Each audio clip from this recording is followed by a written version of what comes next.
Okay. Hello, everybody. Thank you for the introduction, and thank you for attending my talk. In the previous talk, we have heard about the Bitcoin payment system, and in this talk, I'm here to talk to you about the credit networks, which is conceptually different payment system that opens the way for different applications. Let me start with the basics, and let me start with an example. So credit networks allow us to represent trust between users using credit allocations. Imagine that we have two friends, Bob and Alice, and for some reason Alice needs some money, and Bob is kind to lend this money to Alice. At this moment, Alice owes $100 to Bob. Such a normal situation in real life can be represented in a credit network with a directed edge from Alice to Bob with a weight of 100.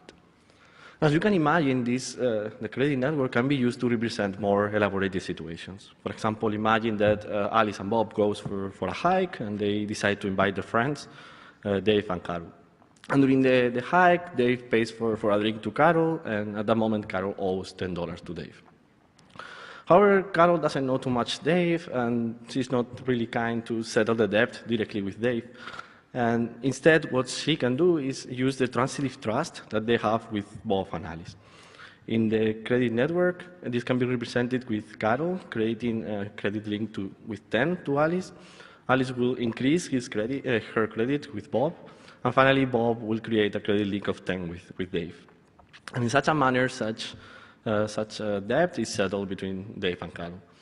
Here, notice that for intermediate users like Alice, this settlement doesn't incur in any credit loss. So before, she owed $100, and now her net balance is the same. So even though she owes a little more, 110, she's owed $10. So in the end, the net flow, which is matters, is the same, is 100. And credit network thereby formed can be used to perform payments or to pay for services. As an example, imagine that Bob wants to pay for a service to Carol worth $15. In order to perform such a payment, we need to find paths from Bob to Carol with enough credit. And once we find such paths, we need to decrease the credit along the paths in order to perform the transaction. So we decrease the links one by one in the whole path, and once the credit is decreased, the payment is settled, or the transaction is settled.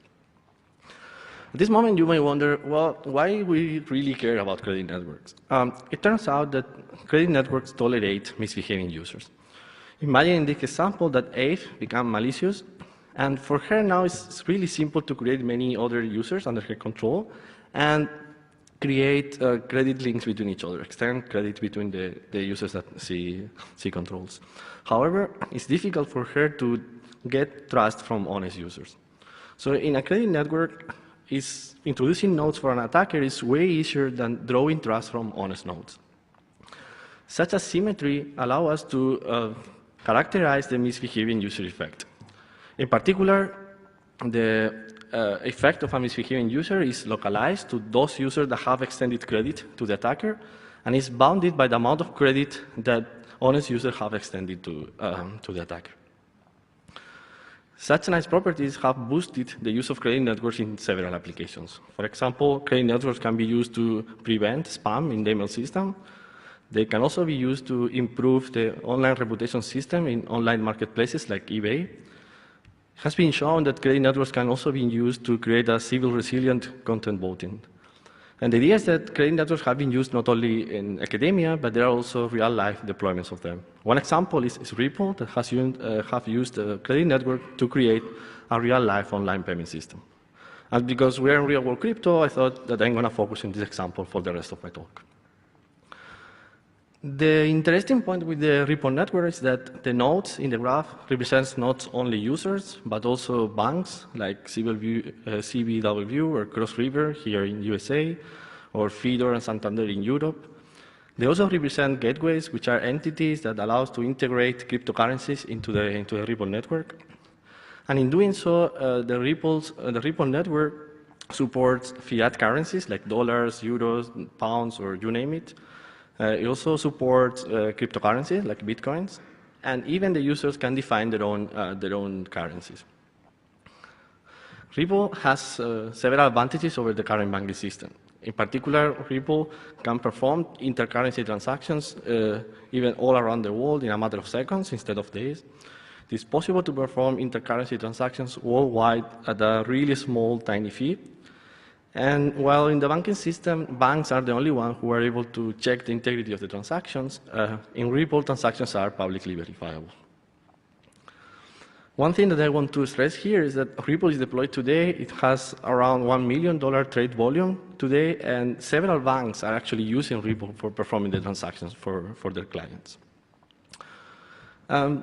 Just to make sure that we understand the difference between them, we might wonder, like, we already have Bitcoin, we already have cryptocurrencies. Why do we really need a credit network? As I said before, they are really conceptually different. A cryptocurrency like Bitcoin is a currency, and in doing so, it only accepts payments in which both the sender and the receiver accept Bitcoins. However, in a credit network like Ripple, it's possible to perform transactions in any currency. Actually, the sender can specify one currency, and the receiver can receive such transaction in a different currency, what is called an intercurrency transaction. Such definition gives us differences in how they work and the properties that we get. For example, transactions in Bitcoin are performed as a direct transaction between any two wallets in the system. However, in a credit network like Ripple, transactions are only possible by a path between the sender and the receiver.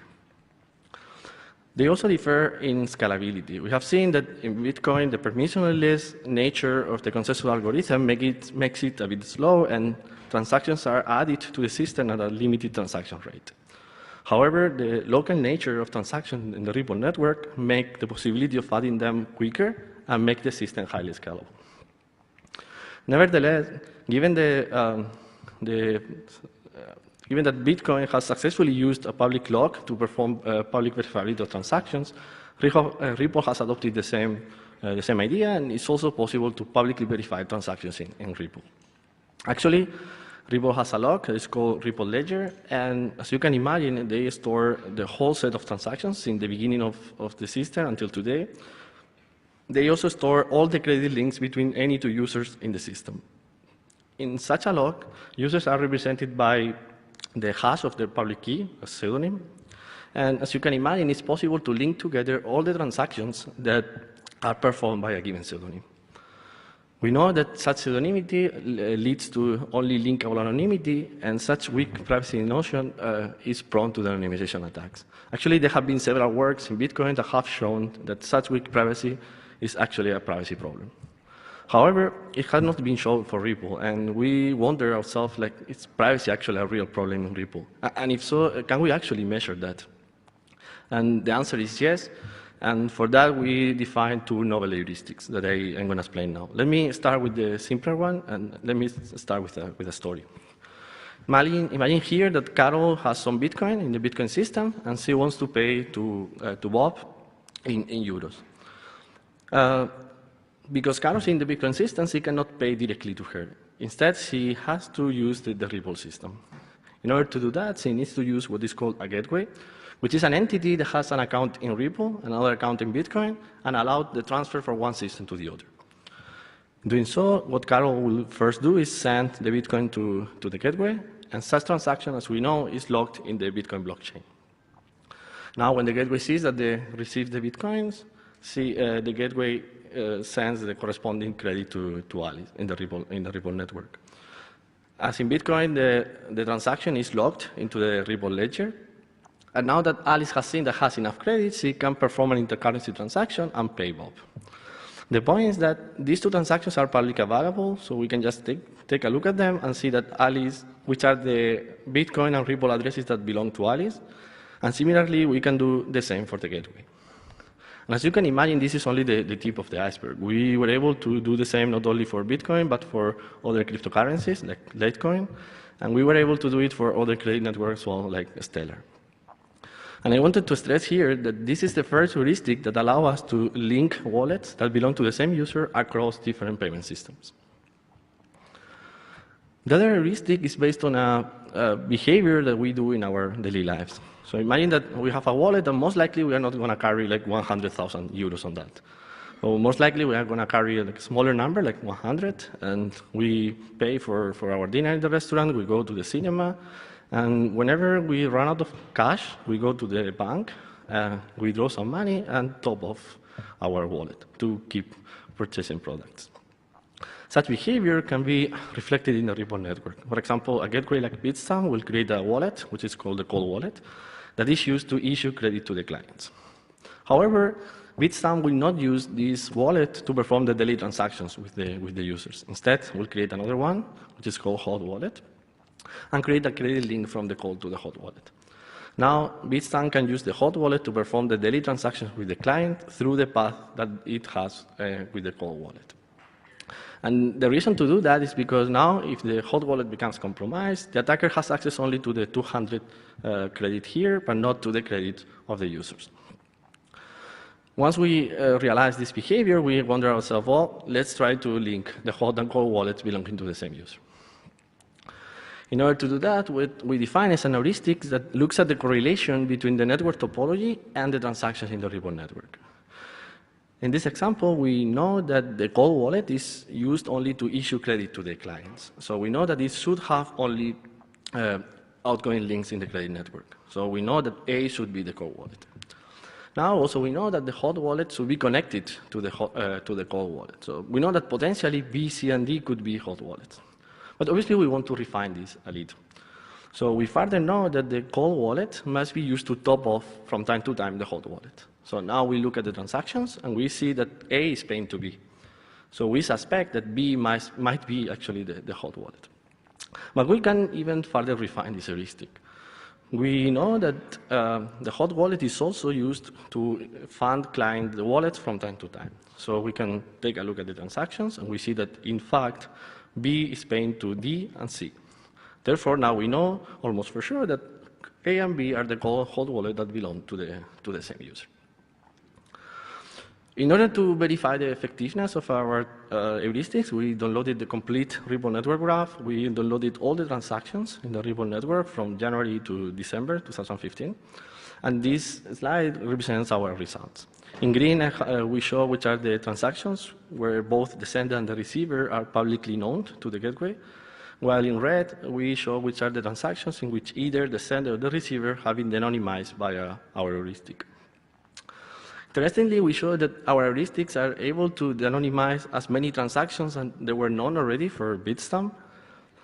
We also saw that if you look at the known transactions for Crispben, Dividend Rippler, and DYM, it seems that they don't relate too much to each other.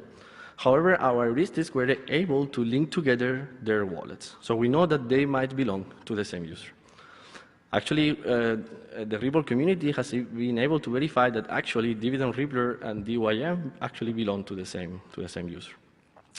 We notified the results to the gateways, and we got an answer from two of them, Bitstamp and Ripple Fox, and both of them acknowledge our results.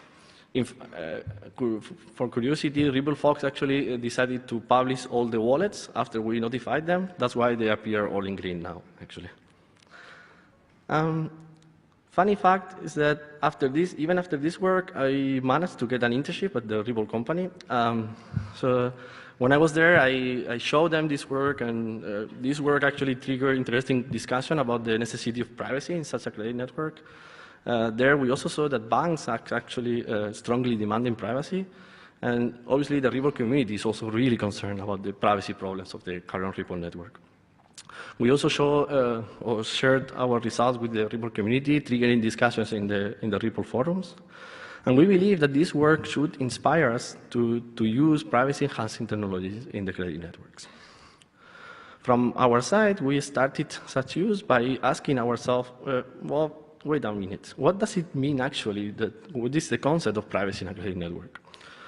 And in our paper, we defined two notions of privacy. The first one is transaction value privacy. And the idea here intuitively is that an attacker should not be able to determine which is the actual transacted value between two honest users.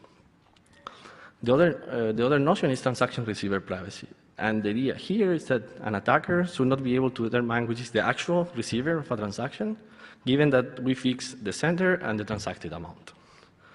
And as you can imagine, the transaction sender privacy can be defined in a similar manner to transaction receiver privacy. Here, I don't have time to explain the details, but we have formalized these properties as cryptographic games, and all the details are in the paper if you're interested. The next step was to define a system that achieved these properties. And our first approach was a centralized approach that we call PrivPay. The idea here was simple. We have a server, a service provider that maintains the complete credit network and updates this network according to the request that comes from the users. As you can imagine, such a setting has a huge privacy challenge, even if the credit network is stored, because it's encrypted, because the access pattern to the encrypted data might reveal enough information for the attacker to break privacy. So in order to overcome this challenge, what we did is we used a minimum trusted hardware to perform the encryption and to run oblivious algorithms that hide also the access pattern when accessing the encrypted data. We were able to prove that PrivPay provides strong privacy guarantees for the first time.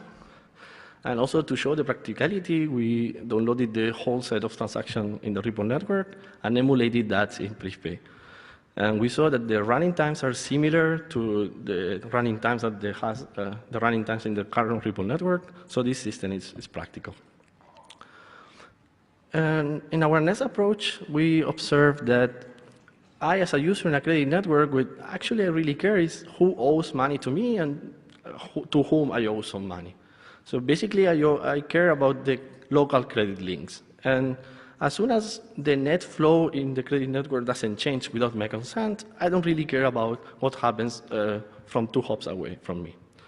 So therefore, we define an approach, a distributed approach, in which every user locally stores his local links, or the links with his neighbors.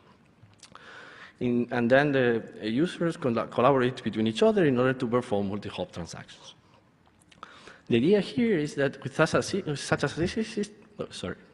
system, we don't really need a ledger, which is first privacy invasive, as we have seen, and second is really big. Actually, the Bitcoin blockchain right now has around 90 gigabytes, which consumes a lot of memory. On the other hand, in our approach, we don't really need also the proof of work, which, as we have seen in the previous talk, consumes a lot of resources. In Silent Whisper, we were also able to prove that achieves strong privacy guarantees as in PrivPay. And again, we emulated the same set of Ripple transactions, and the running times for executing these transactions were in the order of seconds, which are similar to the current times in the Ripple network. Nevertheless, although these 2 approaches provide strong privacy guarantees, are interesting, the main problem with both of them is that they cannot be deployed today in the Ripple network. Either because we need to deploy some minimal trusted hardware, which is not there yet, or we need to totally avoid the Ripple ledger. Therefore, we ask ourselves, what can we do to have a privacy-preserving transactions in the current Ripple network? And in order to answer this question, we define we are actually working on a new protocol. It's called PathSoft. And the idea is to perform what we call path mixing for privacy-preserving transactions. The idea is really simple. So imagine that in the figure here, we have a set of senders and a set of receivers, and we want to perform several transactions from each sender to each receiver through a path that share a common node. For example, in this example, imagine that every sender sends a common amount, let's say 10, and now every receiver simultaneously also receives the same amount, let's say 10. If we have an attacker that has access to the network before this transaction and after this transaction, it's not able to figure out who is paying to whom. Some of you might have guessed already that this idea is similar to CoinJoin in Bitcoin. For those of you who don't know, CoinJoin transaction is a transaction in which we have a list of input addresses, a list of output addresses, and if the transaction is signed by each of the input addresses, the Bitcoins are simultaneously or atomically transferred from the input to the output addresses. Such a transaction is supported by the current Bitcoin protocol and is actually deployed in practice. So our natural first idea was try to deploy exactly the same in Ripple. The problem is that Ripple only allows transactions that have a single sender and a single receiver. In order to overcome this challenge, what we define is what we call a shared wallet. And the idea is that we take the private key of the shared wallet and distribute that among the users that participate in the path mix. In such a manner, we're able to enforce rounds of synchronization such that either every user agrees and then the protocol continues, Or honest user doesn't agree because some other user misbehaved and then can stop the protocol at that moment. In such a manner, we ensure that honest users don't lose credit in the process. PathSAFO has interesting properties. First of all, it enables atomic transactions for the first time in REPL, which have interesting applications other than privacy. For example, we imagine that you can use it for crowdfunding, in which either everybody contributes to the crowdfunding, or if there is not enough, if not enough credit has been raised, then nobody loses credits in the process.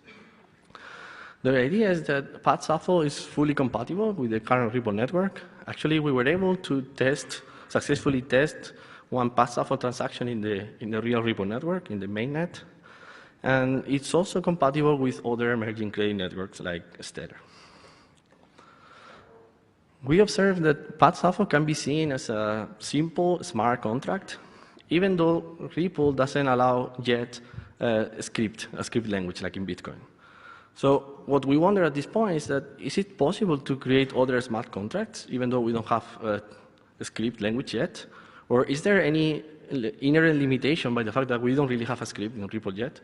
So we are really interested in answering these questions. And in the future, we are also looking into applying our privacy techniques to other emerging credit networks like Stellar and other distributing scenarios like the Lightning Network, which a pair of users share a link if they have a Bitcoin payment channel between the two of them. And obviously, if you're interested in these topics, I'm open for collaborations. And if you're interested, just please come talk to us. And in the last minute, I would like to thank my collaborators for helping me in all this work. Actually, Tim Ruffin is here if you want to talk to him. And I would like to thank them to make credit networks great again.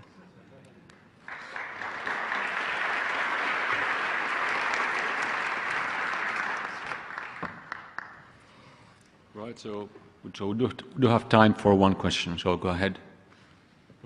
Hello. Feel free to correct me, but my impression is, so you talked a lot about REPL gateways, but my impression is that they don't exist anymore.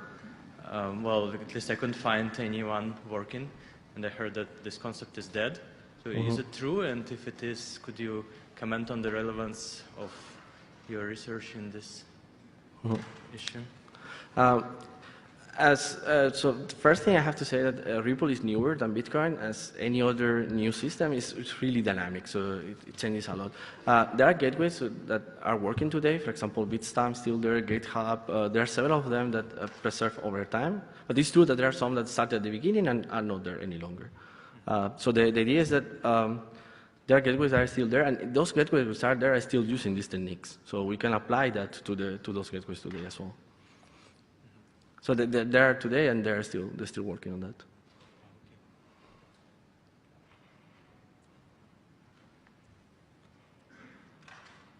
Okay.